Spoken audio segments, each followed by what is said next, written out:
मुझे माफ कर दो, मुझे माफ कर दो। पीछे पड़ी स्वर्ण मुद्राएं ले लो, मेरे गहने ले लो और मुझे माफ कर दो। तुम कहोगे कि तुम्हें और धन चाहिए तो मैं इस वन में आके छोड़ दूंगा, पर मुझे छोड़ दो।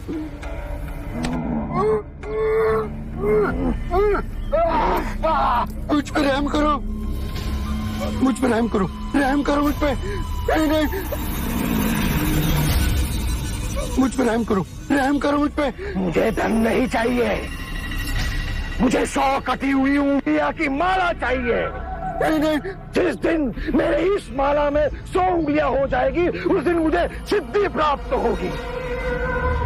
मेरी शक्तियां प्रबल रूप लेगी और पूरी सृष्टि में विकसित होगी। मुझ पे रहम करो।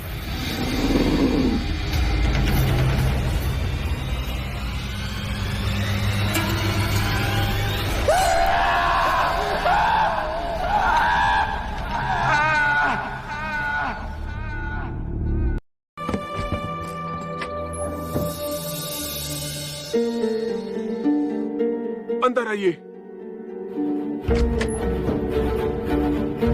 शाक्योमुनि, माफ करना, पर आप इस वक्त बाहर नहीं जा सकते। उंगली माल श्रावस्ती की सीमा पर देखा गया है। पूरे गांव के लोग डरकर अपनी खिड़की और किवाड़ बंद करके बैठे हैं। कौन है ये उंगली माल और उससे इतना भय किस कारण से?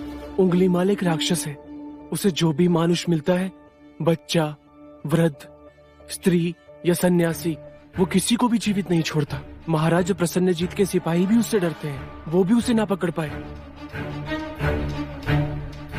धन के लालच में? नहीं, धन का उसे कोई लालच नहीं है।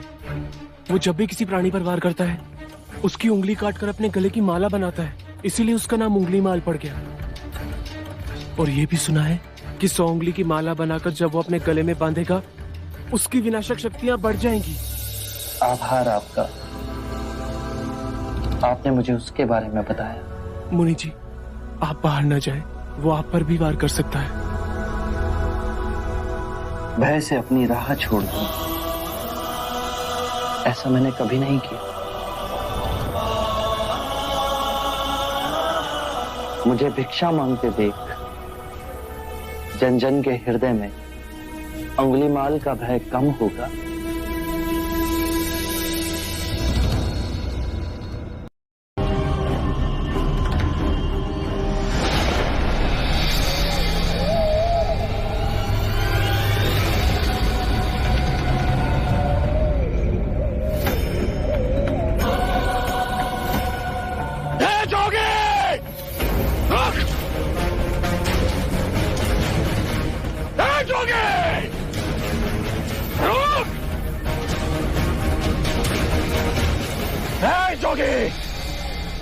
मेरे आदेश देने के बाद भी तू रुका क्यों नहीं?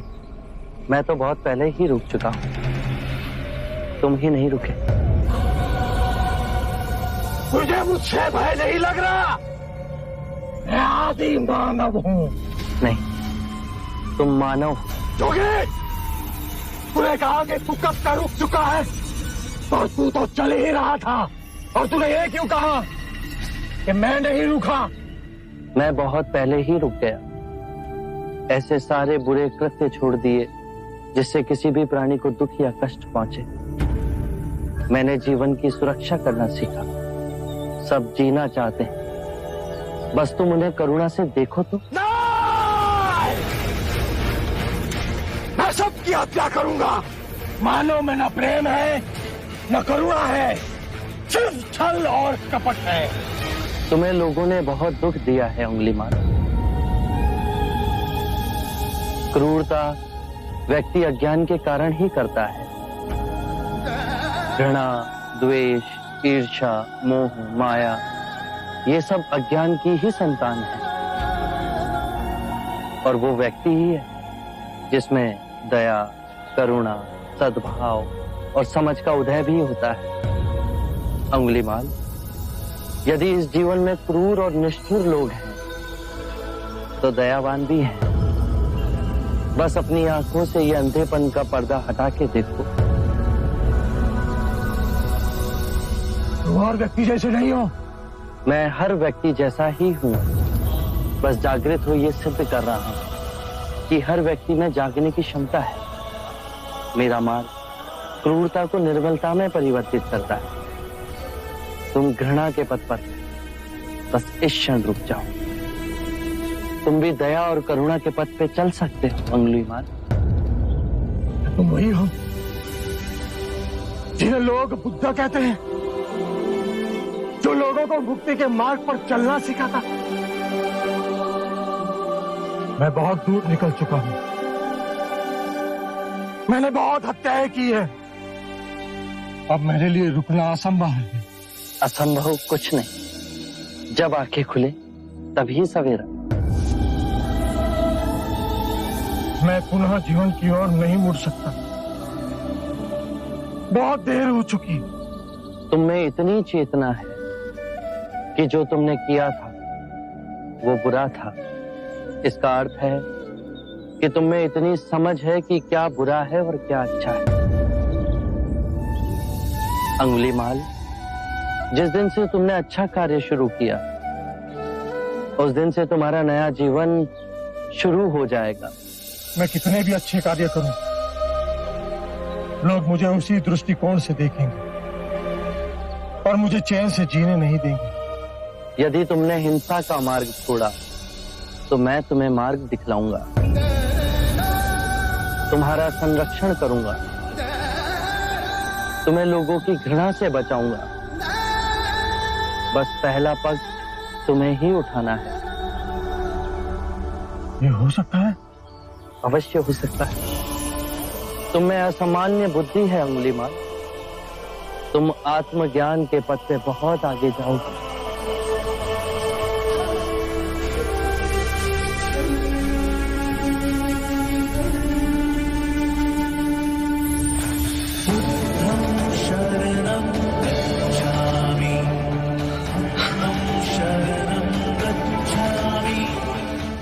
मैं आपको वचन देता हूं, मैं सारे बुराई के रास्ते छोड़ दूंगा। आपके पीछे करुणा के पथ पर चलना सीखूंगा। कृपया कृपया मुझे आपका शिष्य बना दीजिए।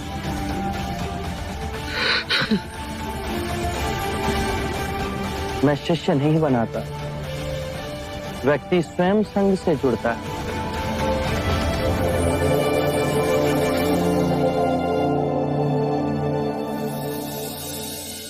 क्या? सिद्धार्थ नहीं महाराज, शाक्य मुनि गौतम बुद्ध। ये सूचना सत्य नहीं हो सकती। सत्य है महाराज। बुद्ध की दृष्टि मात्र पड़ते ही अंगुलीमाल जैसा राक्षस सहजता से उनका भिक्षु बन गया। मैं नहीं मानता। अपना प्रचार करने हेतु सिद्धार्थ ने झूठा समाचार उड़ाया। ऐसे क्या निहार है?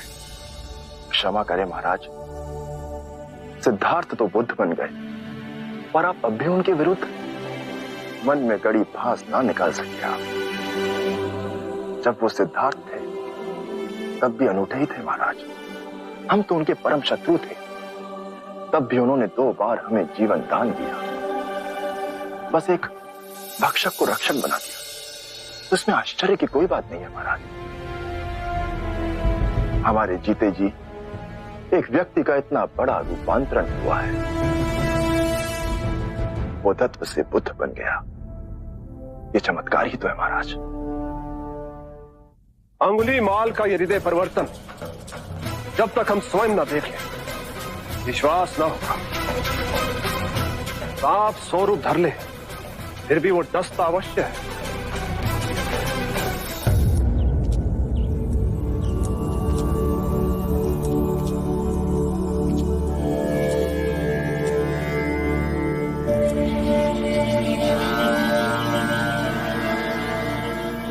बांदुल, इतनी अधिक शांति की अनुभूति मुझे जैतवन में पहले कभी नहीं।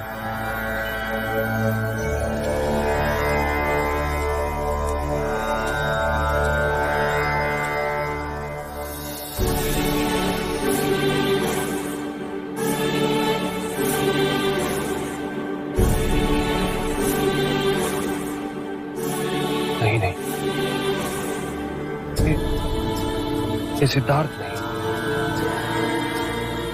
ये तो कोई देवता है।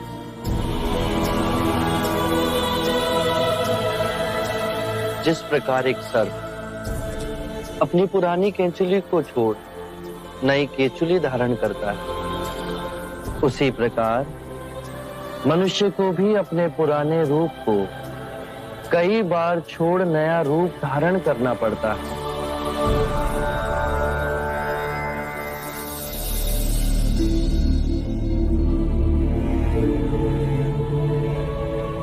आइए कौशल नरेश, स्वागत है आपका।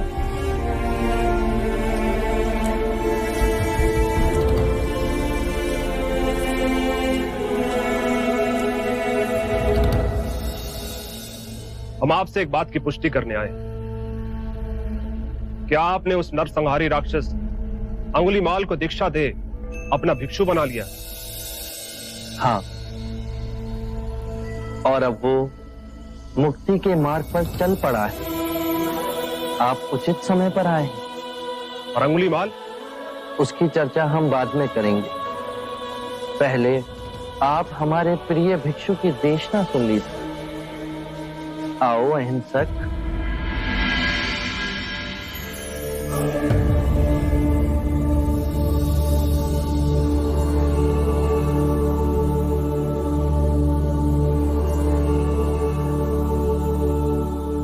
बुद्ध कहते हैं, जो हम सोचते हैं वही परिणाम बनते हैं। अच्छे विचार अच्छे परिणामों को जन्म देते हैं,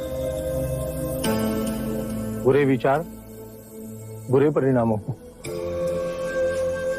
यही प्रकृति का नियम है। व्यक्ति का सबसे बड़ा शत्रु उसका अपना मन है, जो जिधर चाहे जो चाहे उस व्यक्ति से अनुचित कार्य करवा सकता है। इतनी गूढ़ बातें कितने साधारण प्रकार से बताई आपके इस भिक्षु ने। कौशल नरेश, ये भिक्षु अहिंसक है। दीक्षा से पूर्व लोग इन्हें ही अंगुलीमाल कहते थे।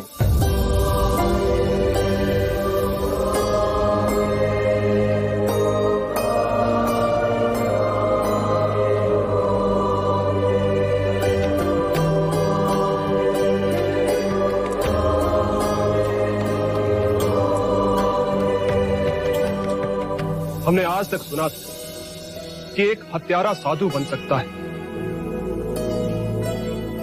पर आज अपनी आंखों से देख हमारा रोम रोम सिहर उठा। अंगुलीमाल, हम तुम्हें जीवन दान और स्वतंत्रता देते हैं। महाराज, आप दयालु हैं। नहीं, दया और करुणा की मूर्ति तो स्वयं शाक्य मुनि गौतम बुद्ध। मानवता के इतिहास में अपराधियों को दंड दे उन्हें सुधारने का प्रयत्न तो किया गया, पर अपराधी के हृदय में ये क्रांति केवल गौतम बुद्ध ही ला सकते। आरंभ हो